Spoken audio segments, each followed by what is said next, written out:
오늘은 제가 1년여 만에 다시 전북 남원 지리산 실상사에 왔습니다. 법인 스님이 이 방으로는 절대 외부인을 잘 초대를 안 하시는데 저도 방은 오늘 처음 들어왔네요. 조 기자가 외부인인가요? 내부인. 도전TV 휴심정 독자들을 위해서 오늘 처음으로 이제 스님 방으로 이렇게 들어와서 스님과 대담을 갖게 됐습니다. 스님께서 이제 한겨레 신문에서 제가 운영하는 휴심정에 연재한 글을 이제 이 책 이제 기본을 다시 잡아야 되겠다. 일상사의 재밌는 얘기를 모아가지고 삶의 아주 생생한 리얼한 사람들의 얘기를 통해서 어떻게 우리가 삶의 기본을 잡을 수 있는지 우리들에게 굉장히 삶에서 적용할 수 있는 구체적인 생생한 얘기들로 아무리 정신없이 이제 바쁜 세상, 변화의 세상을 살더라도 이제 축이 없으면 삶이 어디로 튈지 모릅니다. 자기 삶을 자기 스스로 이제 제어하지 못하고 세상 분위기에 따라 이리 갔다 저리 갔다 이제 한 세월 보내버리면 후회밖에 남는 것이 없는데요. 역시 삶의 중심을 잡기 위해서는 기본을 다시 잡아야 됩니다. 조계종 스님들을 교육했고 이곳 아름다운 대안학교 실상사 작은학교 이제 철학 선생님인 법인 스님과 함께 어떻게 기본을 이제 다시 잡을 수 있는지 이 얘기를 나눠보도록 하겠습니다. 스님이 이제 작년 5월 26일부터 이제 실상사와 지리산을 떠나지 않고 이제 천일 기도를 하기로 하셨는데요. 어떤 계기로 천일 기도를 하시게 됐고 기도는 잘 됩니까? 혹시 특별히 잘못한 거 계시죠? 잘못한 게 많죠.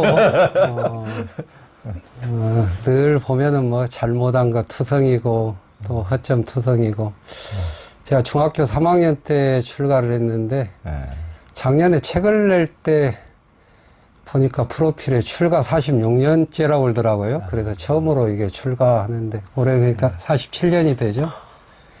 10년이면 강산도 변난다고 하는데 나는 얼마나 변했을까.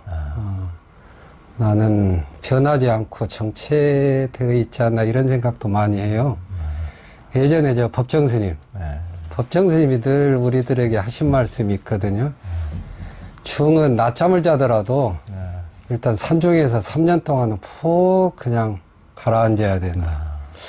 젊은 시절은 이거 좀 어떻게 저럴 수가 있나 했는데 지금 그걸 느끼겠어요.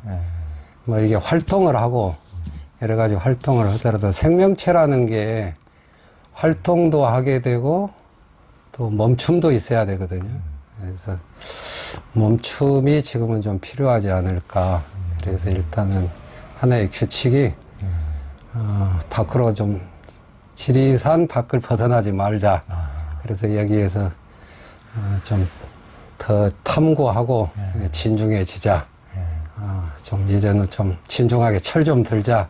이런 마음으로 하여간 천일 정진에 들어갔습니다. 그러시면 그렇잖아도 우리 이제 법인 스님은 저하고도 이제 목사님들, 신부님, 스님 이렇게 종교학자 이렇게 해가지고 한 10명이 10년 넘게 지금 공부해 오는 이제 환희당 공부 모임 멤버이시기도 하셔서 스님하고는 늘 뵙고 이제 또 한 달에 한 번씩 우리 모임에서도 보니까 가까이 계신 분보다 스님이 이제 해인사 해남 일지암에서 오래 사셨으니까 해남 일지암하고 박기호 신부님 저기 소백산 단양 두 분이 항시 제일 먼저 일찍 다 도착해 있고 출석률도 굉장히 높았죠. 완전히 100% 거의 결석 없이 그렇게 하셨는데 아마 지금 그것까지도 지금 안 나오고 지금 코로나 때문에 지금 한 1, 2년 지금 대면으로 지금 제대로 못 하고 있긴 한데 코로나 시기 때문에 아마 이 기회는 역시 찬스다 하시고 이제 천일기도를 하시는 것 같은데 그 서울에서 늘 우리 스님 뵈면은 너무 사람들이 좋아하고 그냥 팬들이 많은데 스님이 그 모지락스럽게 이제 서울 안 가! 하고 지금 여기서 3년 동안 지금 이제 결사를 지금 진행하고 계십니다. 하여간 독해. 그래서 내가 스님들 독해가지고 이렇게. 스님들 독하죠. 그냥 부모님 말씀도 안 듣고 그냥 나왔는데 독하죠. 이제 2020년에 그 21세기 약사경을 만들고 실상사에서 천일기도를 시작했는데요. 21세기 약사경은 언제 읽어봐도 참 좋더라고요. 근데 읽어는 보셨어요? 종종 읽어보죠. 근데 이제 21세기 약사경은 너무 진짜 감동적이고 보통 사람들이 이제 뭐 저부터도 인간이라는 것은 이기적인 동물이기 때문에 이제 자기 잘 되고 자기 좋고 자기 건강하고 뭐 자기 뭐 이런 기도에 좀 많이 빠지기 쉬운데 그래서 이렇게 정론직필형 기도문은 참 보기가 어려운데 이 기도문은 진짜 가슴이 뭔가 딱 와닿는 게 있어요. 그래서 좀 읽어보자면은 21세기 큰 소원의 주인공인 대자대비 약사열의 부처님께 지성발언하옵니다. 삶만 좋아하고 죽음을 싫어하는 미혹문명 내려놓고 죽음도 빛나고 삶도 빛나는 깨달음의 밝은 문명 피어나게 하옵소서.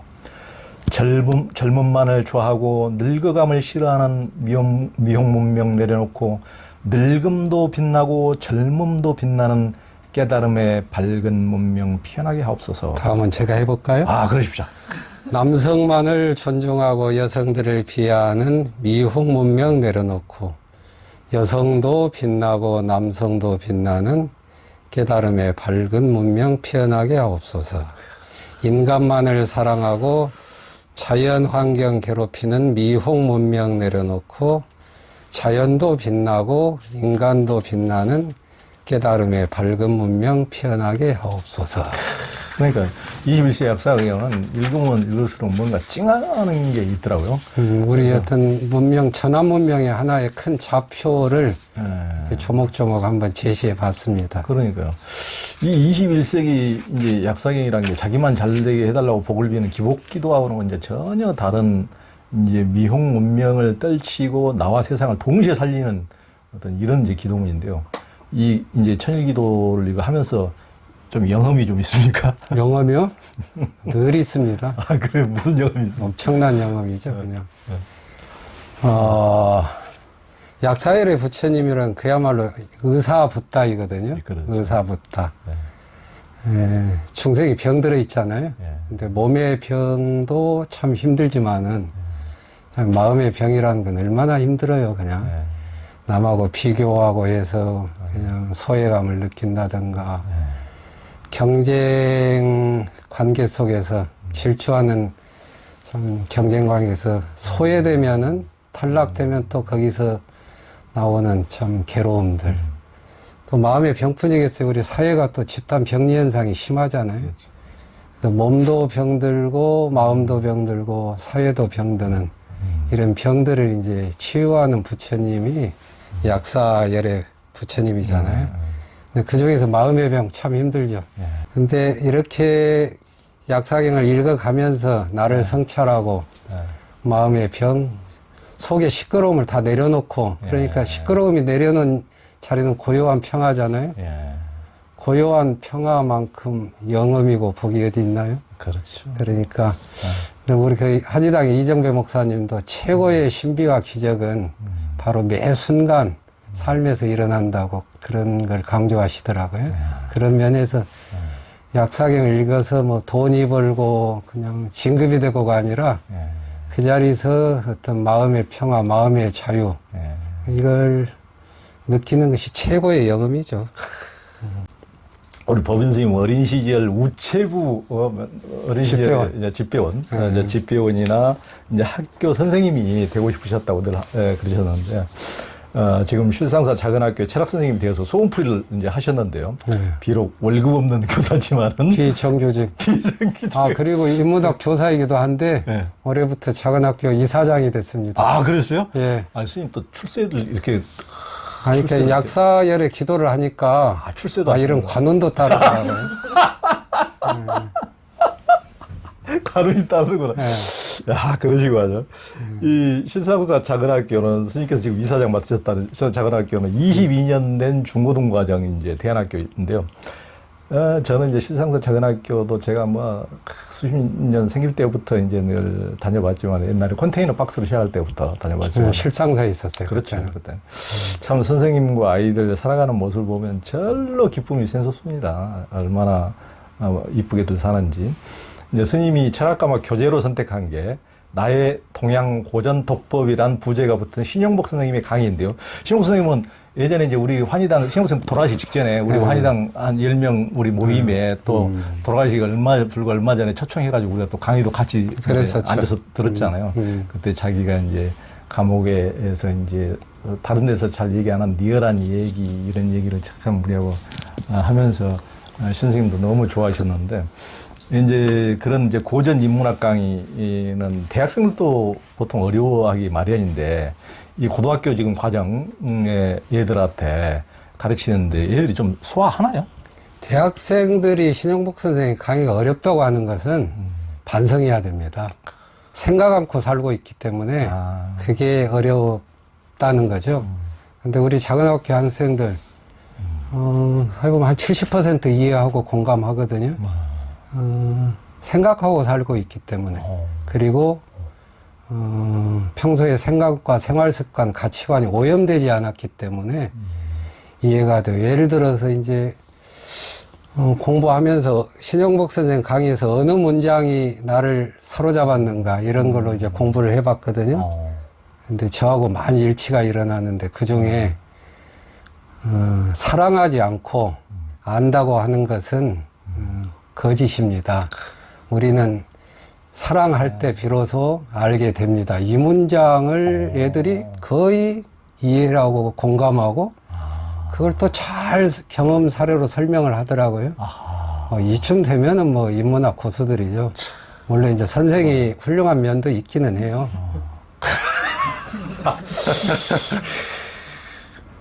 선생님이 훌륭하기 때문에 그러긴 한데 진짜 보통 그 지식이라는 것은 머리로 이해하는 건데 그래서 김수환 주경님도 내가 머리에서 가슴으로 내려오는데 이제 한 30cm도 안 되는데 그게 뭐 40년, 50년이 걸렸다, 평생이 걸렸다 이렇게 그런 주경님이 그렇게 말씀하셨어요. 그런 말씀도 하셨는데 지금 얘들은 진짜 불과 지금 10대 애들이 진짜 사랑하지 않으면 제대로 아는 게 아니다. 진짜 머리뿐만 가슴으로 동시에 받아들인 얘기는 정말 대단한 얘들. 그러니까 그 아까 신영복 선생 말씀 나왔는데 두 번째 책이 담론이잖아요. 예. 담론에서는 집중적으로 가슴으로 느껴지지 않는 가슴으로 울림이 없는 지식은 허구라는 것을 담론에서 많이 강조하고 계셔요. 그러니까요. 야, 그러니까 우리 신영국 선생님도 참 그러니까 감옥이라는 것이 이제 사람만 가두는 것이 아니고 이제 진짜 이렇게 이제 자유를 제약함으로써 더 큰 자유를 또 동경하면서 그곳에서 엄청나게 모든 것이 울혈되고 이것이 또 터져 나오는 순간 큰 깨침이 있는 것 같아요. 우리 만델라 선생님, 뭐 DJ도 그러지만은 감옥에서 이렇게 이제 수행하신 분들 보면은 신고 선생님도 참 이렇게 우리가 직접 뵈면은 저는 이제 그거 말고도 여러 번 인연으로 뵀지만은 개인적으로는 굉장히 샤이 하셔가지고 사람들이 이렇게 여성스럽고 이제 나 잘 이렇게 말씀도 잘 안 하시는데 야, 그 한 말씀 한 말씀이 정말 또 깊은 어떤 깨침이 없으면은 이제 옛날에 지식으로만 받아들인 것으로는 그런 말씀이 나올 수 없는 참 빛이 되는 그런 말씀. 그래서 절에서는 이제 삭구, 활구 이런 말을 쓰거든요. 그러니까요. 활구. 네. 생명력 있는 말을 하라는 거예요. 자기 말을 하라는 거죠. 맞아요. 근데 그 활구라는 게 생명력 있는 게 그냥 실제 고민하고 같이 부딪혀보고 거기서 나오는 것에서 가슴에서 바로 이런 거구나 라는 말을 할 때 듣는 사람들도 공감을 하잖아요. 네. 근데 많은 법문하고 강의하고 차담을 해보니까 야, 대중이 선생님이에요, 이곳이. 금방 가려내더라고요. 내가 그냥 진실로 느끼고 공감하고 확실하게 이해하고 하는 말인가 아니면 책의 지식을 빌려서 하는 말인가 그렇죠. 기가 막히게 알아요. 세상 속일 수가 없더라고요. 그러니까요. 우리가 이제 겉의식은 어쩔지 몰라도 속의식에서는 다 불성이 있기 때문에 다 거기서는 통하는 거죠. 그 스님이 시상사 작은학교에서 이렇게 철학 이제 가르치실 때 출석 부를 때 애들 독특한 의식을 치르던데요. 이제 이름을 불린 학생이 일주일 동안 가장 기분 좋았던 일을 말하는 것으로 이제 수업 인사를 대신하게 하신다면서요? 예. 그거 뭐 다른 선생님들도 많이 하고 있더라고요. 우리 지금 실상사가 자리한 산내초등학교 전교생이 몇 단인데 한 100명쯤 되는데 여기 3학년 월요일 첫 수업이 주말에 우리는 나는 무엇을 하고 살았는가 이걸 발표하는 시간이래요. 어느 선생님과 모르도 참 훌륭하신 분 같아요. 그래서 서로 주말에 사람 만나고 일하고 했던 여러 가지 일들을 나누면서 거기에서 이렇게 많은 깨침이 학생들한테 있습니다. 그래서 저도 이제 그렇게 말을 터놓게 하는데 정말 그 애들 말이 하나하나 법문이에요. 예를 들어서 그냥 길을 가다가 항상 봤던 꽃이 예. 아 그날은 너무 빛나 보여서 예. 아주 감동이었다. 예. 마치 고은 선생이 그 뭐 시 뭐가 있죠? 내려갈 때 보았네, 올라갈 때 못 본 그 꽃. 얘들이 그런 것을 예. 실감하더라고요. 이제 그런 것들을 이제 함께 나누면은 참 흐뭇하죠. 그냥. 그러니까요. 일주일 소감을 이야기하러 가니까 한 남학생이 스님, 저 일에 중독된 것 같아요. 그래요. 그래서 무슨 말을 그렇게 하셔요? 그랬더만은 그 일주일 동안 뭐 이렇게 우리 자취살림 논밭에서 이게 그 일을 했었는데 일을 하는데 힘드는데 묘한 쾌감이 일어나더라는 거예요. 그래서 아, 내가 아주 건강한 의미로 일에 중독된 것 같아요라고 자랑을 하더라고요. 이건 뭐 가슴으로 깨우치고 몸으로 깨우친 거거든요. 이제 기독교 공동체인데 미국 같은데 브루도프 이런 공동체 보면은 진짜 거기는 이제 우리 십상사도 비슷한데 거기도 완전히 서너 살 때부터 설거지부터 애들이 똑같이 참여하고 하더라고. 요즘 이제 서울 발군들이 기독교 공동체도 똑같이 그 최철호 목사님이 있는 거기도 그렇게 하는데. 대세가 그런 것 같아요. 그러니까. 몸으로 느끼는 것, 그러니까. 그다음에 농사로 느끼는 것.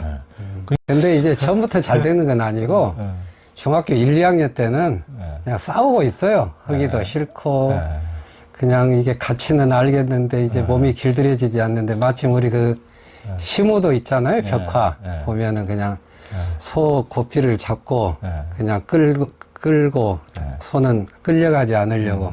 그래서 1, 2학년 때는 이 노동하고 애들이 그냥 이게 서로 싸우고 있어요. 그렇죠. 그러다가 이제 점차 소 고삐를 놓아버려도 소가 달아나지 않는 그런 경제는 대략 한 중학교 2학년 후반부터 일어나는 것 같아요. 그렇죠. 그러니까 그 얘들이 예전에도 이제 그 타이의 아속 공동체 가면은 이제 거기도 엄청나게 얘들을 들판에서 똑같이 농사짓고 일하는데 보면은 열심히 일하는 애들도 있고 어떤 애들은 그냥 한나절 내내 막 돌아다니면 장난만 치고 막 달려다니고 하면 선생님이 진짜 아무런 타치 안 하고 일하는 애들도 열심히 일만 하고 있더라고요. 우리 같으면 농번기 때 그 중고등학교도 나가잖아. 원학기도 나가고. 그랬다가 선생님한테 뒤지게 깨지는데 거기는 그냥 그대로 놔두더라고. 그러니까 그렇게 억지로 또 시키면 애들이 저처럼 싫은 마음이 야, 이것은 싫은 것을 강제로 강압당하는 이런 게 생길까봐 그냥 놀 만큼 놀아라. 그러면 지가 또 놀 만큼 놀면은 또 다른 애들 또 열심히 이렇게 그 일에 맞들여서 하는 애들이 또 있으니까 몇 명 있으니까 나중에는 또 걔들처럼 이렇게 하기도 하고 그러더라고. 그런 애들도. 교육이란 게 그래요. 여기서 살아보니까 청소년들, 청년들 보면은 정말 때를 기다려야 돼요. 그러니까. 한 사람이 깨달음이 일어나기에는 많은 시간이 걸리고 그리고 그 깨달음이라고 하는 것은 논리와 말로 그렇게 안 돼요. 오히려 논리와 말 학습이 때로는 독이 되는 수가 있더라고요. 맞아요. 더불어서 같이 하고 기다려주고 그래서 제가 이 실상사 공동체에 살면서 육바람일 중에 하나 인욕바람일 이 부분을 지금 많이 생각하고 있습니다. 요즘 이제 부모들은 자본주의의 성과주의 때문에 그러니까. 일정한 성과가 일정한 시간 내에 남과 겨루어서 뒤지지 않게끔 나타나기를 바라니까 그러니까. 참을성이 없는 거예요. 그러니까 기다려줘야 돼요. 그런데 애정으로, 그러니까. 관심으로. 그러니까 인욕바람이라는 게 예전에는 뭣도 모를 때 바람일 중에 육바람일 중에 인욕바람이라면 그것을 그렇게 기다리라 그래. 그것을 뭘 짜증나게 참아라 그래. 그래. 이제 이런 싫은 마음도 들었는데 자기 억압이 아니죠. 제일 중요한 수행 같아요. 제일 큰 수행 같아요. 지금 보니까. 이렇게 조기자나 나나 이제 서서히 나이를 먹어가니까 아 이게 참는다고 하는 거 또 슬기롭게 기다린다고 하는 거 이게 어떤 의미인가 이제 우리 둘이 이제 뒤늦게 철드는 거예요. 그러니까요. 그러니까 과거에 인욕바람이를 못하고 입에서 나오는 대로 행하는 지 버릇대로, 지 입맛대로 이렇게 해버리고 나면은 그것이 전부 다 업이 되고 전부 다 그렇게 해가지고 후회밖에 되는 게 없으니까. 아이고, 저도 그냥 청년 시절에 제 잘난 맛을 엄청 살았죠. 그냥 어떤 일을 하는데 왜 이 정도도 못 하느냐 있죠. 이렇게 해가지고 참 사람들 막 다그치고 득달했는데 요즘 그게 너무 후회스럽고 그렇게 상처 준 사람한테 가서 정말 참회하고 싶은 심정이에요. 그 철학 선생님으로서 그 스님이 생각하시는 철학, 우리가 철학을 해야 되는 이유는 무엇입니까? 우리 도술 부린다고 그러네요. 도술. 도술이라는 게 뭐 매직이고 그냥 마법인 것 같은데 실은 도는 길이고 술은 이게 테크닉이거든요. 기능이거든요. 근데 우리 지금 사회는 이 도는 없고 술이 득세하는 세상인 것 같아요. 도라고 하는 게 올바른 길이고 모두가 행복한 길이고 진리에 입각한 길이잖아요. 그러니까 철학이라고 하는 게 곧 도인데 묻는 겁니다. 이걸 효과적으로 어떻게 잘할까 이렇게 묻는 게 아니라 이걸 왜 해야지? 이것을 하는 이유가 뭐지? 이것의 진정한 의미는 무엇이지? 이렇게 근본을 묻는 게 철학이고 그것이 도인데 그래서 근본을 묻게 되면은 삶의 가치를 발견하게 되고 그 가치 실현을 위해서 우리가 다양하게 공부하고 다양한 방편을 만드는 건데 지금은 도가 없고 술 그냥 이게 기술 이것만 늘어나서 문제죠. 철학은 바로 이렇게 근본을 묻는다. 그리고 기본을 다시 잡자. 제 책 선전이 아주 기술적으로 이루어지고 있습니다. 예, 기본을 다시 잡아야 되겠다. 아니, 굉장히 진짜 중요한 말씀인데, 이게 우리 살아있는 우리들의 하여튼 삶에서 뭘 물어야 되는가를 이제 가르쳐 주는 책인데요. 정말 물어야 된다는 거, 이것은 정말 너무 삶에서 중요하신 말씀인 것 같아요. 그걸 불교시로 발심이라고 그래요. 그렇죠. 물어야된다는. 그러니까 잘 질문하는 것.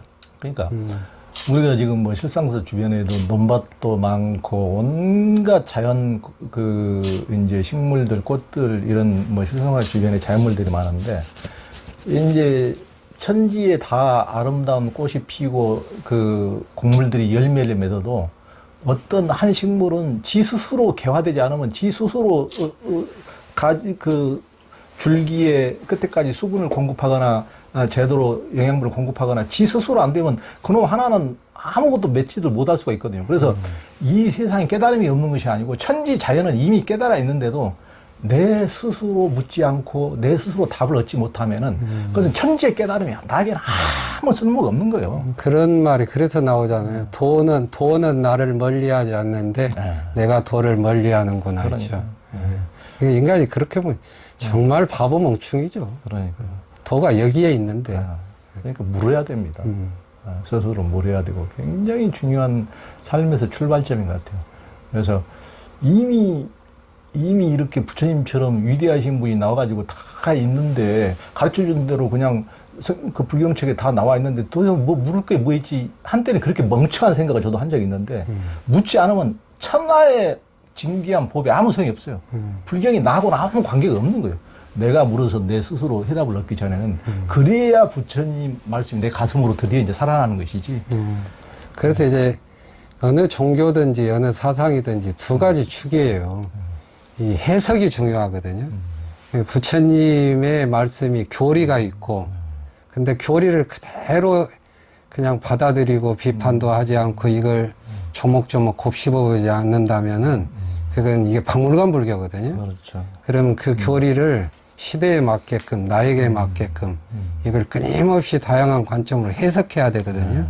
그래서 이 해석의 힘이 바로 철학이고 해석하려면은 의심하고 질문해야 되잖아요. 그것이 바로 철학이고 도고 발심이라는 거죠. 그러니까 그러니까 이게 이제 자기 스스로 깨친 것만이 진실한 지혜가 되는 것이 우리가 이제 아까 차담하면서 농담 삼아서 여기 이제 어떤 이제 제자들한테 여기 화분이 100개가 있는데 이게 다 물을 안 줘가지고 말라 있으니까 이렇게 말라 죽게 내버려 두면 되겠냐, 물 좀 줘라 했더니 딱 그 화분 하나에게만, 손가락 가리킨 그 화분 하나만 물을 줬다는 게 됐는데, 딱 보면은 다 다른 것도 말라주고 하고 있으니까 똑같은 이치가 적용되는 것을 상식적으로 보면 다 알 것이지만은 너무나 그 액면 그대로 그냥 손가락 가리킨 것만 받아들인 인간이라는 게 어떻게 보면 그렇게 단순하고 멍청할 수도 있듯이, 그래서 자기 스스로 살아있는 이렇게 의문을 통해서 깨우친 것만이 항상 삶에서 좀 여건이 바뀌더라도 다른 데서도 그걸 적용할 수 있고 능히 살아있는 법문을 자기 스스로 살려낼 수 있는 그런 능력이 생기는 것 같습니다. 그게 이제 철학의 힘이죠. 이게 어떻게 스님이 철학을 가르친다 이렇게 이제 불경만 가르쳐야지, 그것도 답답한 소리입니다. 그러니까 불경을 더욱더 우리 삶에서 살아나도록 하는 과정으로 보면 되는 것이죠. 이제 불교의 기본 입장은 그래요. 그 붓다가 말해서 진리가 아니다. 불경에만 있다고 해서 붓다의 말씀이 아니다. 누구에게나 적용되고 누구나 지혜롭게 깨달음과 복을 누리고 살 수 있는 말씀이라면은 그것이 그대로 붓다의 말씀이고 그것이 불경이다. 니체도 그런 말 했잖아요. 신이 진리를 말하는 게 아니라 진리이기 때문에 신이 말했다. 그러니까 제가 뭐 철학도 가르칠 수 있는 거고 같이 농사도 짓는 거고 같이 차담으면서 얘들하고 썰렁한 아재 개그도 하는 거죠. 그게 다 그냥 철학이고 불경 아니겠어요? 그러니까요. 그러니까 부처님 말씀 중에서 그 정말 다른 성인들하고 굉장히 근본적으로 구별되는 단 하나의 지점이 그죠. 내 말이라고 해서 믿지 마라. 어느 사회적으로 이미 다른 사람들이 다 진리라고 해서 믿지 마라. 네 스스로 그것을 의심해보고 검증해보고 질문하고 해서 이것이 맞을 때 이것을 따라야 된다. 이게 굉장히 이게 근본적인, 다른 대부분 진리라고 하는 것은 단체거나 어디거나 이것은 권위 있는 사람이 말하니까 무조건 믿어라, 따라라 이런 건데 네, 부처님께서는 하여튼 근본적인 그 점에 있어서 어떻게 그런 분이 있을 수가 있는지, 그 아까 말씀하신 그 부처님의 말씀 우리 도법스님이 아주 강조하시고 좋아하시는 말씀이거든요. 그러니까 진정한 권위와 진정한 신뢰는 그냥 권위주의적인 명령에서 나오는 게 아니고 자기의 실천, 자기의 체험에서 나오는 것이죠. 그렇죠. 그러니까 사실은 저는 늘 상자들에게 불경도 매우 의심하고 비판적으로 보라고 해요. 그래야 붓다가 보인다. 그렇죠.